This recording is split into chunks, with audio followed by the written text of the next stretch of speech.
Hello, my name is Bhoomika and I'll be presenting on the topic business logic bugs. These are the topics I'll be going through, and I'll also be demonstrating a simple lab through which we can understand logic bugs, how it works or acts in an application. Yeah, so let's get started. What are business logic bugs? So let's break this down. First, we'll see what is business logic. So business logic is a set of rules and regulations which will determine how the application will behave. So now let's see what is business logic bugs. Business logic bugs are logic flaws or errors in an application's design or implementation process or decision making process. So basically logic flaws are nothing but errors or flaws in the logic of an application. So logic here stands for business rules. So these business rules are set by the organization itself, and technically there is no error in the application. Where does the error exist? The error exists in the business rules or logic of the application. So why business logic bugs matter? Unlike cross-site scripting or different types of injections where an attacker needs to insert or upload different scripts or payloads to find out the vulnerabilities, here in business logic vulnerability, if a user simply observes the application's behavior closely, he will come to know whether the application is behaving normally or not. If the application is not responding in the way it has to respond, it means that there is a vulnerability in the business logic of the application. So it will lead to severe consequences and can cause any kind of damage to the system or the organization. So that's why business logic bugs are important and has to be patched at the earliest. So next up we have how do logic bugs arise. So first one is developers make wrong assumption. Here the developers will assume how an user will act or respond to an application, which may not be true. So second one is weak client-side validation. Here there is no proper input validation. The users can literally input anything and the application will accept it because there is no proper input validation. The next one is improper access control. Here there is no proper role-based access control management and the users can perform actions beyond their roles. Next up is wrong rules. So wrong rules are nothing but incorrect or improper instructions in the application. The next is concurrency issues. It happens when many users are acting simultaneously and this might mess things up. So these are some of the reasons due to which logic bugs arise. Now we'll see different types of business logic vulnerabilities. Here are some of the common types. First one is authorization bypass. Here an attacker literally gets access to any user account or admin account because there is no proper authorization process in the application. Next is inconsistent state management. Here the application gets confused and might throw up an error or allow an attacker to skip steps. So third one is inadequate input validation. Here the application fails to validate the input done by the user. So it might allow an attacker to trick the application. Next is transaction manipulation. Here the attacker can manipulate the transaction details like payment details. So last one is process flow manipulation. Here the attacker can skip steps to get rid of rules. For example, ordering without going through payment details. So these are some of the common types of vulnerabilities and I'll be going through some of it in details to show how it works practically. For that, we'll see some of the real world examples, how it works in the real world. So first one is an e-commerce website will allow users to apply the discount code.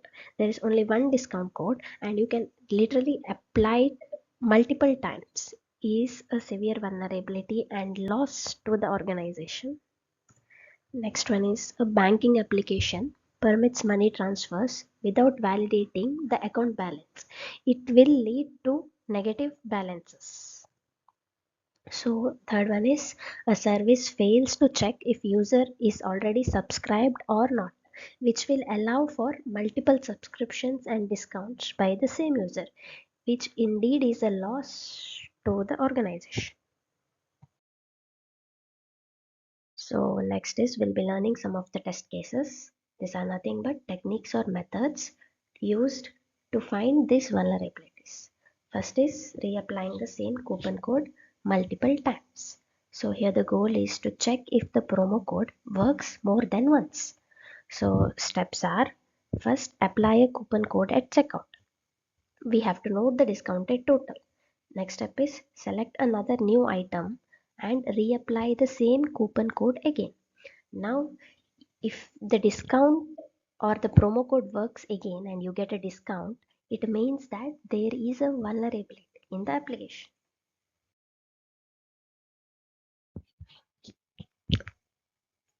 So second, we have parameter tampering.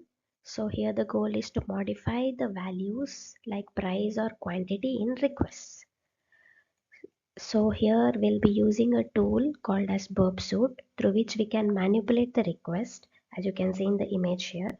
So steps are, add an item to the cart. Next, we'll turn on our burp proxy and intercept the request.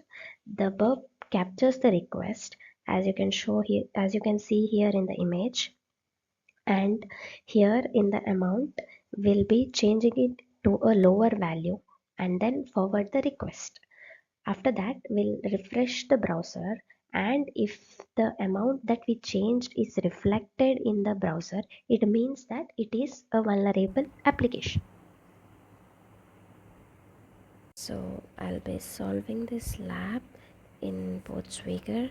So Portswigger is an application where it provides different kinds of labs for different vulnerabilities through which we can understand how these vulnerabilities work in real world. So this lab is about excessive trust in client-side controls. The lab description says that this lab doesn't adequately validate user input. You can exploit a logic flaw in its purchasing workflow to buy items for an unintended price. To solve the lab, buy a lightweight leather jacket, and as we can see, the credentials is Wiener and Peter. So I'll click access the lab. It's loading. Yeah, so now I'll go to my account and enter the username as Wiener as it was mentioned in the description of the lab, Wiener, and password as Peter, and then login.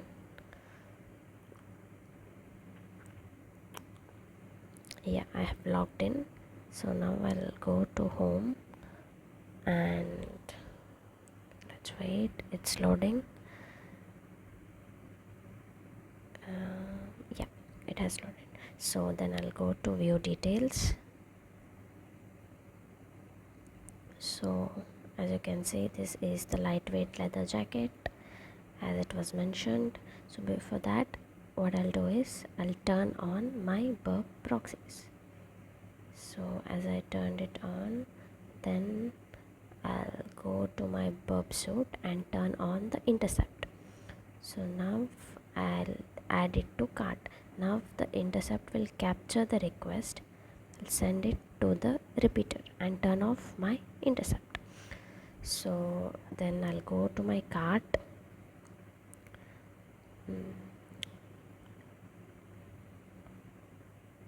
Yeah, so as you can see, the store credit is only 100, but the amount is exceeding. So when I place the order, it shows that there is no enough store credit. So now what I'll do is I'll go to my burp repeater and simply manipulate the request. So here it shows 133700, so I'll simply change it to 130 and send the request. So as you can see, I've got a response. It says 302 found. Now I'll go to my browser again and refresh the web page, and then as you can see here, the amount is changed. It's turned to $2 only. And now I'll click on place order, and as you can see, my order is been placed and it shows that the lab is solved. So what I did is I manipulated the request in Burp and sent it back again to the web application, and the web application simply accepted the request. It means that there is no proper input validation in the application. It hence proves that there is a vulnerability.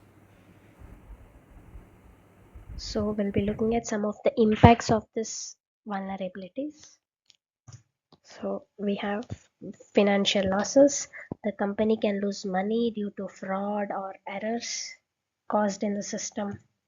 Next is data breaches. Sensitive information might get leaked or stolen. Workflow disruption. The normal process of how things work in the system might get messed up.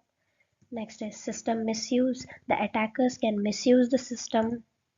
Reputation damage. People may lose trust in the company. And the last is legal and regulatory issues. The company may face issues or fines for not protecting its systems properly. Last but not the least, we'll be looking at some of the mitigation measures. First one, by robust input validation, implementing strict validation checks, that is implementing client-side validation and server-side validation to confirm that the input is in the expected format. Next is by comprehensive testing strategies, performing manual testing, that is pen testing, to identify whether there is any vulnerabilities in the application. Next is regular access control reviews by implementing role-based access control so that the users can only perform actions based on their roles. Next, we have continuous monitoring by implementing real-time monitoring like intrusion detection systems through which we can monitor the network and also get alert messages. So these are some of the mitigation measures that we can take to patch these vulnerabilities. So basically, business logic bugs are nothing but flaws in how application handles its processes. So it can lead to financial losses, data breaches, and severe damages to the organization. So I'll be concluding on the point that secure logic will lead to secure and successful business. Thank you.